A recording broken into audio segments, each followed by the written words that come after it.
Hello, welcome back to another FPL video. I hope everyone is doing well. We're getting closer and closer to the return of Premier League football, the return of FPL. Today, we're going to be taking a look at how the team lines up and potential transfers ahead of Game Week 30. If you are new around here, don't forget to hit that subscribe button for daily FPL content. Hit the like button if you do enjoy the video, and let's get straight on into this one.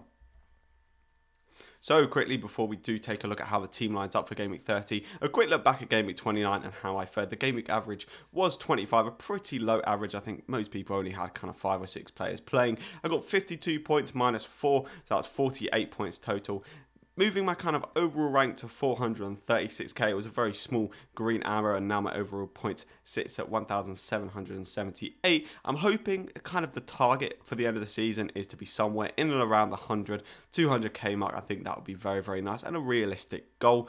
In terms of the team lining up for Game Week 30, we've got Martinez in net, playing against a Fulham side who really just of late cannot score and haven't really been able to score all season. So hopefully Martinez can pick up a few points there, potentially get on some save points and bonus points, as we do love to see it from Martinez. We've also got Creswell in there for West Ham, playing against a Wolves side that have kind of been up and down this season. Wolves are obviously always a very tough fixture, but with the way that West Ham have been playing and the fact that they're really gunning for the Champions League, we could see Creswell pull off a clean sheet here, and maybe even a little attack in return, an assist from a corner. It would be very, very nice. We've also got Stuart Dallas in there, playing for Leeds against Sheffield United, and we saw the absolute capitulation of Sheffield United after Chris Wilder left. And I mean, this is a massive opportunity not only for Leeds to pick up a clean sheet, but also for Dallas to get some potential attacking returns and potentially Hall as well. And then finally, we've got Diaz against Leicester. And the thing is, I do actually kind of back Leicester in this fixture to maybe pick up a goal. In recent times, Leicester have actually fared quite well against Manchester City, so I still do think that having one Manchester City asset is definitely not a bad idea for this Leicester game. But I do think that Leicester will make this game very tough for Manchester City.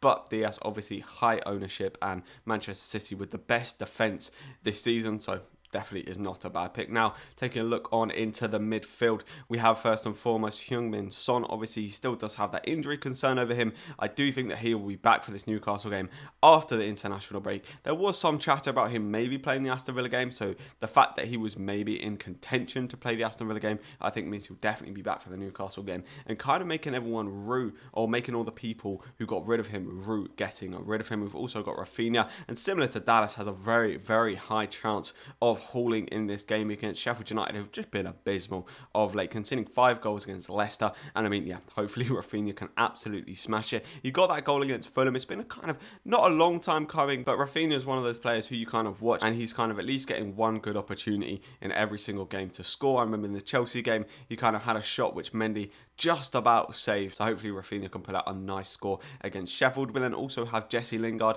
against Wolves. As I said, with Creswell, Wolves aren't the easiest side to play against, but with the fact that West Ham are gunning for Champions League, I do think Lingard can potentially pull out some returns in this game. And we saw the nice double-digit haul that he did get against Arsenal. Hopefully he can get some more returns, and has been playing very, very well of late. And finally, we've got Bruno Fernandes, currently with the vice-captain. It is a bit of a toss-up between him and one of the main men up front, playing against Brighton, who defensively have got very good statistics, but have actually been conceding a fair few goals. So I do think that Manchester United are going to win this game, and Bruno Fernandes is a very potential captaincy option, and I'm just glad to own Fernandes for this game. I think they will beat Brighton. Then moving on into the attack, the 3-man attackers. We'll start off with Harry Kane, because it's kind of the toss-up between Harry Kane and Bruno Fernandes for the captaincy, but just because Harry Kane is against Newcastle. Newcastle looks so poor, especially defensively of late, and Harry Kane, I mean, he's on the penalties. He just looks like he can finish from pretty much anywhere. If you watch the England game against Albania, he scored an absolutely wonderful header.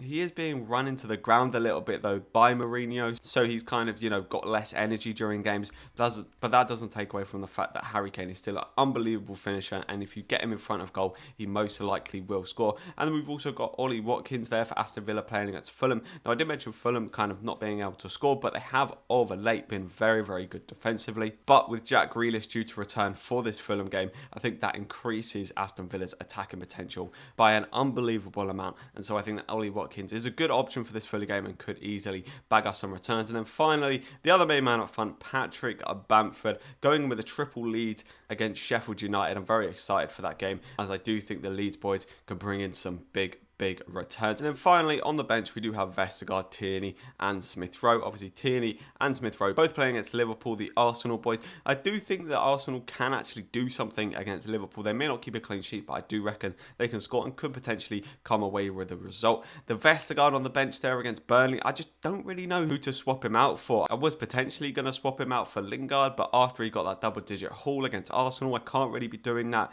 Creswell and Dallas both have very, very good opportunities to haul, and Diaz, it's just Manchester City. Their defence has been so good, and Southampton's defence just really hasn't. So that's kind of my main benching headache. I am potentially looking at bringing in maybe a Chelsea defender, Rudiger, Azpilicueta for this game week, and if I did that, I would be benching Diaz for them because I definitely back Chelsea more against West Brom than I do Manchester City against Leicester, but it's just something for me to contemplate. But for now, I think my team lines up very, very nicely for this coming game week. So this is just a quick little video on how the team lines up for the coming game week. Potential transfers, most likely going to go with Azpilicueta for this game week, but still when I'm pondering it, I may just end up rolling the transfer. Do let me know down in the comments any kind of transfers you're thinking of making, any benching headaches as well. And if you have enjoyed the video, don't forget to hit that like button, hit the subscribe button for daily FPL content, and I will catch you in the next one. See ya.